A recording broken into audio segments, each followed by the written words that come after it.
अवधूत चिंतन श्री गुरुदेव दत्त श्री स्वामी समर्थ महाराज की जय. आपल्या यूट्यूब चॅनलमध्ये मी तुम्हा सर्वांचे मनापासून खूप खूप स्वागत करीत आहे. उद्या म्हणजे 3 तारखेला शाकंभरी पौर्णिमा म्हणजेच पौष पौर्णिमा ही अतिशय महत्त्वाचा दिवस आहे. शाकंभरी नवरात्र उत्सवाची उद्या ही सांगता होणार आहे. पौर्णिमेच्या दिवशी आपल्याला कुळाचार करायचा असतो आणि शाकंभरी देवीला जी भाज्यांची देवता आहे, जी फळांची देवता आहे, तिला नैवेद्य दाखवायचा असतो. हा नैवेद्य शक्यतो 64 भाज्यांचा नैवेद्य आपल्याला ह्या देवीला अर्पण करायचा असतो, म्हणजेच दाखवायचा असतो. त्या कसं करायचं तेच आपण आजच्या व्हिडिओमध्ये बघणार आहोत. तर चला तर मग आपण व्हिडिओला सुरुवात करू. सगळ्यात आधी पौर्णिमा कधी लागणार आहे, तर आज 2 तारीख आहे आणि आज संध्याकाळी 6:56 ही पौर्णिमा लागणार आहे आणि उद्या दुपारी 3:33 ही पौर्णिमा संपणार आहे. तर आता सगळ्यात महत्त्वाचा प्रश्न आहे की सत्यनारायण कधी करायचं. तर बघा, सत्यनारायण हे आपल्याला 3 तारखेलाच करायचं आहे. म्हणजे 3 तारखेला पौर्णिमा जरी 3:30 म्हणजे 33 संपणार असली तरी प्रदोष काळ हा होऊन गेला जात असतो. तरीसुद्धा उदयतिथीनुसार पौर्णिमा ही 3 तारखेची ठरली जाणार आहे. त्यामुळे पौर्णिमा लागली आहे 3 तारखेला, त्यामुळे सत्यनारायण देखील आपल्याला हा 3 तारखेलाच करायचा आहे. आणि 3 तारखेला 3:03 जरी पौर्णिमा संपणार असली तरीसुद्धा उदयतिथी धरली जाणार आहे. जर पौर्णिमा 6:30 वाजता जरी लागली असती तरी तुम्ही सत्यनारायण हे करू शकत होतो. पण खरं तर कॅलेंडरनुसार ही पौर्णिमा 3 तारखेलाच आपल्याला सांगितलेली आहे, त्यामुळे तुम्हाला 3 तारखेलाच करायचं आहे. आता ज्यांना शक्य होत नाही त्यांनी 6 वाजता मांडून अगदी पौर्णिमा लागल्या सुरुवात केली तरीही चालतं का? तर ज्यांना शक्य असेल त्यांनी करायची इच्छा आहे, ज्यांची इच्छा आहे त्यांना 2 तारखेला करण्याची, त्याने 2 तारखेला केलं तरीही चालतं. पण ज्यांना शक्य होणार नाही त्यांनी दुसऱ्या दिवशी म्हणजे 3 तारखेला देखील सत्यनारायण केलं तरीही चालतं. अर्थात 3 तारखेला सत्यनारायण ही पूजा कॅलेंडरवर दिलेली आहे.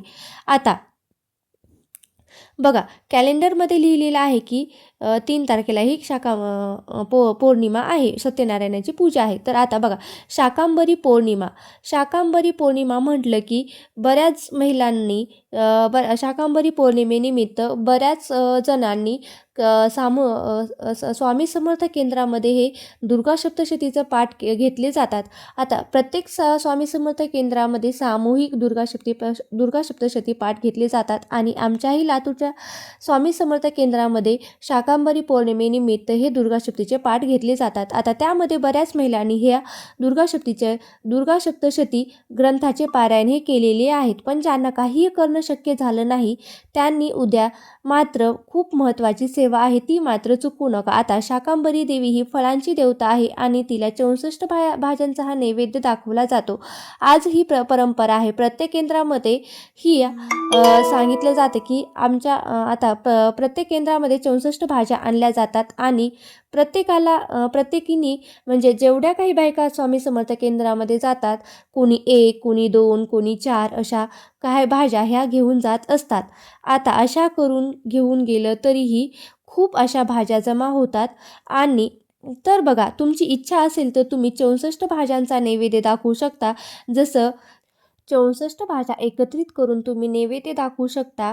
जर काही दाखवणं झालं तर तुम्ही शाकंभरी देवी तिसरी कोणी नसून साक्षात जगदंबा आहे, माता पार्वती आहे. मग आता तिच्या स्मरणात किंवा तिच्या आठवणीस आपल्याला 64 भाज्या दाखवणं शक्य झालं नाही तरी तुम्ही साधा वरण भात भाजी पोळी म्हणजे वरण भात चपाती भाजीचा तुम्ही नैवेद्य दाखवू शकता.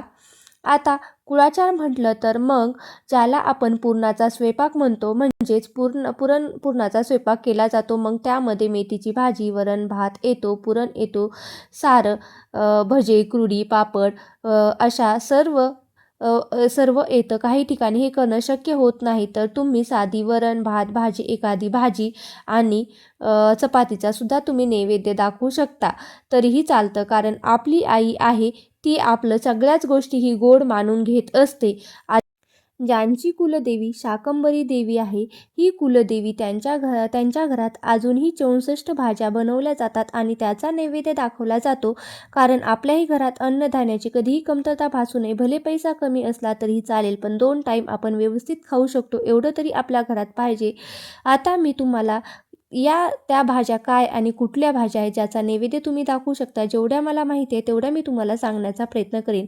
मेथी, पालक, शेपू, चि अ, पुन्हा बटाटा, वांगं, भेंडी, अ, जे काही आपण ज्या आपल्या दररोजच्या वापरामध्ये जेवढ्या काही भाज्या येतात त्या सर्व भाज्या त्यामध्ये हादगा अशा वेगवेगळ्या 64 भाज्या आहेत ज्याचा आपण एकत्रित नैवेद्य करून दाखवतो.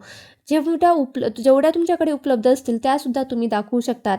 आता त्यानंतर तुम्ही हादगा, शेवगा, मिरची, घेवडा, भेंडी, कांदा, बटाटा यासुद्धा तुम्ही भाज्या म्हणून नैवेद्य दाखवू शकता. त्याचबरोबर वालं, वाटाणे, हरभरे, चवळी, तोंडली, आवळा, घोळ, आंबट चुका, फुलगोबी, पत्तागोबी तुम्हाला जेवढ्या काही भाज्या एकत्रित करून तुम्ही त्या दाखवल्या जातील तेवढ्या तुम्ही दाखवू शकता. त्याबरोबर तुम्ही दोडके, भोपळे, कारलं, मेथी जेवढ्या काही तुम्हाला मिळतील तेवढ्या भाज्या तुम्ही एकत्रित करून जेवढ्या शक्य असतील त्याची भाजी करून तुम्ही दाखवण्याचा प्रयत्न करा. आता प्रत्येक घरात कुळाचार केला जातो. तुमच्या घरात ती पद्धत असेल तर तुम्ही ती सुद्धा करू शकतात. म्हणजेच काय तर पुरणाचे दिवे कसे करायचे ते काय करायचं, पुरण घ्यायचं आणि एका ताटलीमध्ये थापायचं. फुलवाती थापून काय करायचं, त्यामध्ये होल पाडून 11-21 असे दिवे करायचे. त्यामध्ये 2-2 प्रत्येकी वाती असे लावून म्हणजे 11-21 जेवढे काही तुम्ही दिवे करणार आहेत ते दिवे करायचे आणि त्यामध्ये 11-21 असे दिवे करून घ्यायचे आणि कुलदेवीची आरती करायची.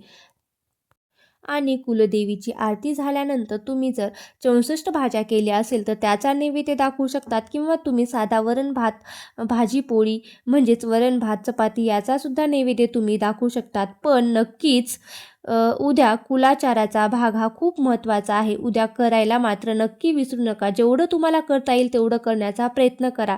म्हणजे जेवढी तुम्हाला सेवा करता येईल तेवढी करा. सत्यनारायण उद्या करायचं आहे ते तर मी तुम्हाला सांगितलेच आहेत. आता ज्यांना काही करणं शक्य होत नाही त्याचबरोबर कुलदेवीची सेवा ज्यांना काही करणं शक्य झालं नाही त्यांनी पूर्ण शाकंभरी नवरात्रात कोणतीही सेवा केली नाही त्यांनी उद्या नक्कीच दुर्गा सप्तशती ग्रंथाचं वाचन करावं. आता ज्यांना काही कारणामुळे वाचन झालं नाही त्यांना सगळंच करणं शक्य नाही तर त्यांनी उद्या पौष महिन्याच्या निमित्ताने पौष पौर्णिमेला शाकंभरी पौर्णिमेच्या निमित्ताने नक्कीच दुर्गा सप्तशती ग्रंथाचं पारायण करावं. त्याचबरोबर सिद्ध कुंजिका स्तोत्राचं पठण करावं.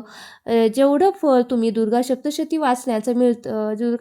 वाचल्यामुळं मिळतं तेवढंच तुम्हाला फळ हे सिद्ध कुंजिका स्तोत्राचं पठण केल्यामुळेही मिळत असतं.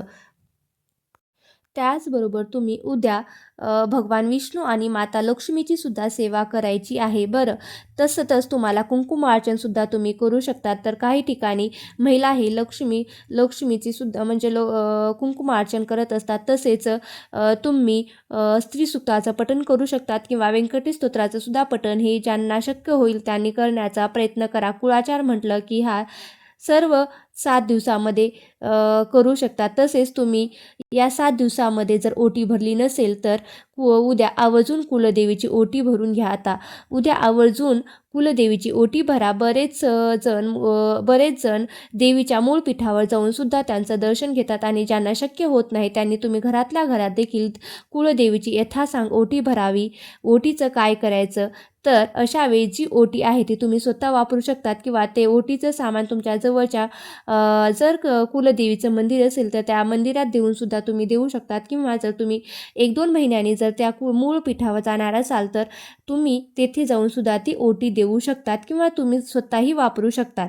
अशा प्रकारे तुम्हाला मी सांगितलेली माहिती कशी वाटली नक्की मला कमेंट करून सांगा आणि तुम्हाला जर हा व्हिडिओ आवडला असेल तर नक्की लाईक करा, शेअर करा आणि चॅनलवरती नवीन असाल तर सबस्क्राईब करायला विसरू नका. श्री स्वामी समर्थ. जय जय स्वामी समर्थ.